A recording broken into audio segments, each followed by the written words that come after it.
Olá, meu nome é Renata Nakano, eu sou idealizadora e diretora-geral do Clube de Leitura Quindim.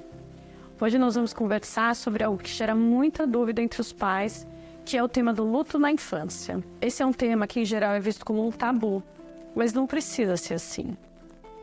Ele faz parte da vida, todos nós vamos ter que lidar com ele de alguma maneira, e é muito bom que a gente possa lidar num ambiente seguro da nossa casa. Mas vamos entender um pouquinho mais sobre esse tema? A gente reuniu aqui as fases do luto infantil para saber como navegar melhor nesse momento. O luto é um tema muito complexo, independentemente da idade em que você o vive. E ele não significa apenas a morte de uma pessoa, de um ente querido. Pode ser também de um animal de estimação ou a perda de algo que é muito importante para aquela pessoa. Uma coisa importante para a gente colocar é que o luto vai despertar uma série de sentimentos que são humanos. Sentimentos humanos fazem parte do que somos, independentemente da idade em que a gente vive aquela experiência.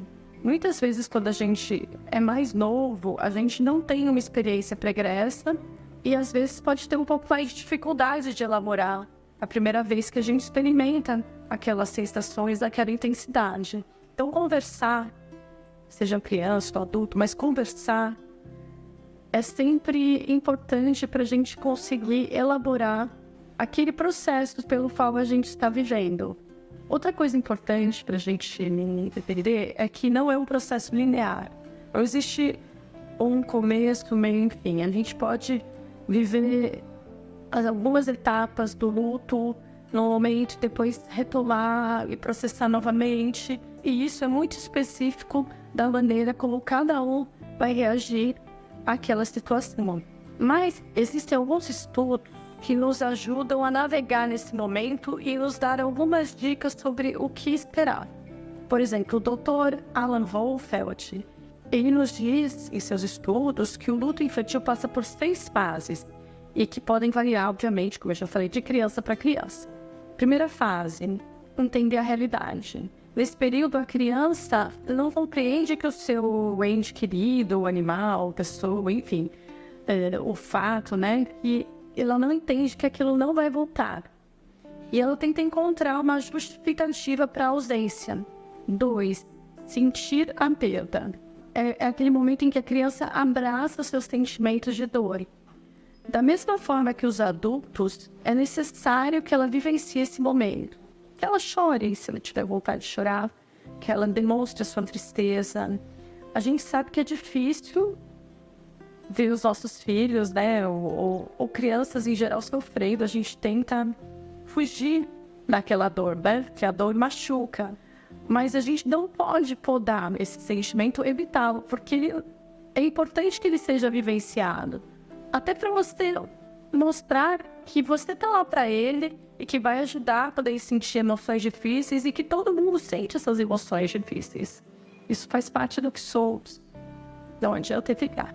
E tem 3, relembrar sempre. Que algumas pessoas ficam com receio de que se a gente falar sobre o ente querido, aquela criança sentiria mais dor. E aí evita-se falar. Porém, relembrar, falar, ajuda também nesse processo de elaboração. E se você transforma aquilo num tabu, não significa que ele vai embora. Vai continuar lá como uma alma, né? E tem 4, formar identidade. Quando a gente perde uma pessoa muito próxima, como por exemplo um pai, uma mãe, aquela pessoa, ela é responsável por parte do que somos. E esse vazio que a ausência dela pode trazer, ele não pode ser preenchido por outra pessoa. Ninguém é substituível. Então a gente não deve tentar sufocar ou compensar essa perda. E se a gente tenta fazer isso, a gente corre o risco de invalidar o luto da criança e ensinar-nos para ela que outra pessoa pode ocupar aquele lugar, o que não é verdade. Quinta fase, procurar significado. Por que essa pessoa morreu? O que acontece quando a gente morre? Nessa fase é comum a gente tentar buscar um significado para aquela situação. E esses questionamentos, eles vão surgir e vai até mesmo você explicar para a criança que não tem todas as respostas e tá tudo bem. Mas não pode deixar de escutar e de acolher essas dúvidas. Fase 6. Receber apoio. Assim como nós, as crianças não vivem o luto de forma linear, como eu falei lá no início.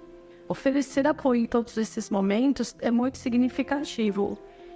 Em especial se esse apoio vem de um adulto de confiança, com quem a criança possa e sinta liberdade para conversar abertamente sobre os seus sentimentos.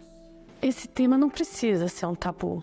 E a infância, ela não se faz só de momentos felizes. Se a gente for resgatar a nossa memória, a gente vai lembrar que a infância ela pode ser um período muito difícil também, no qual a gente vive os sentimentos mais complexos. Daí a importância da gente falar sobre isso.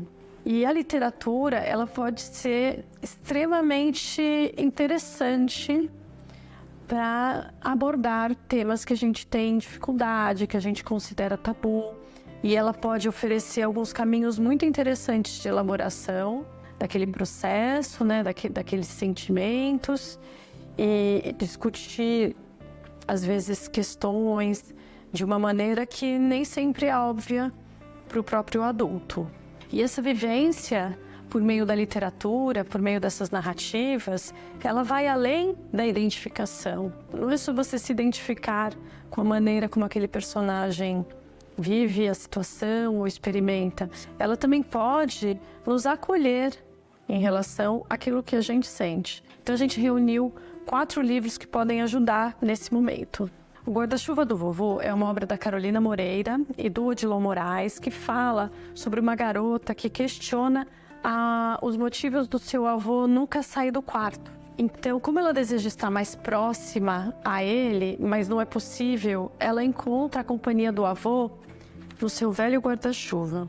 Uma obra linda, com essas ilustrações muito poéticas e que trazem um tom até melancólico, interessante para o tema, né? Do grande Odilon Moraes. Este daqui é um livro lindo, lindo, lindo do Alexandre Rampazzo, querido, um parceirão aqui do clube. E ele fala sobre um pássaro que é responsável por levar a alma das pessoas que partem para um belo lugar. Na história do livro, o lugar belo também pode ser percebido na própria vida. É uma obra bastante silenciosa, com poucos elementos. Ele também traz um personagem muito presente na cultura japonesa quando se fala sobre o luto, que é o tsuru. Mas eu vou deixar para vocês lerem o livro e descobrirem mais. O terceiro livro é O Herói Imóvel, da Rosa Amanda Strauss e do Rui de Oliveira. Ele ganhou o 2º lugar do Jabuti de 2012 e ele fala sobre a perda do pai. E vai mostrando ao longo da narrativa como a gente pode manter os nossos entes queridos vivos conosco, mesmo após a sua morte. Esse é um livro lindo, lindo, lindo, Iris, Uma Despedida, da Gudrun Mebs. É uma história contada em primeira pessoa, em que a Iris adoece e a irmã dela tenta entender o que está acontecendo. Nessa pequena novela familiar, a autora ela nos presenteia com uma sensível história sobre a importância dos vínculos e também sobre a perda. Se você gostou dessas dicas, você pode conhecer várias outras indicações de livros sobre perda, sobre luto e sobre vários outros temas lá no nosso site, quindim.com.br, na aba Seleções. E para você, como é que é lidar com esses assuntos difíceis em casa? Você já leu algum desses livros para os seus filhos? Conta aqui nos comentários o que você achou, se gostou. E caso queira receber livros como esses e muitos outros variados temas em sua casa, é só assinar o Clube de Leitura Quindim. Confira o link aqui na descrição e aproveite um cupom de desconto especial para assinar e fazer parte da nossa família. Boas leituras e até a próxima!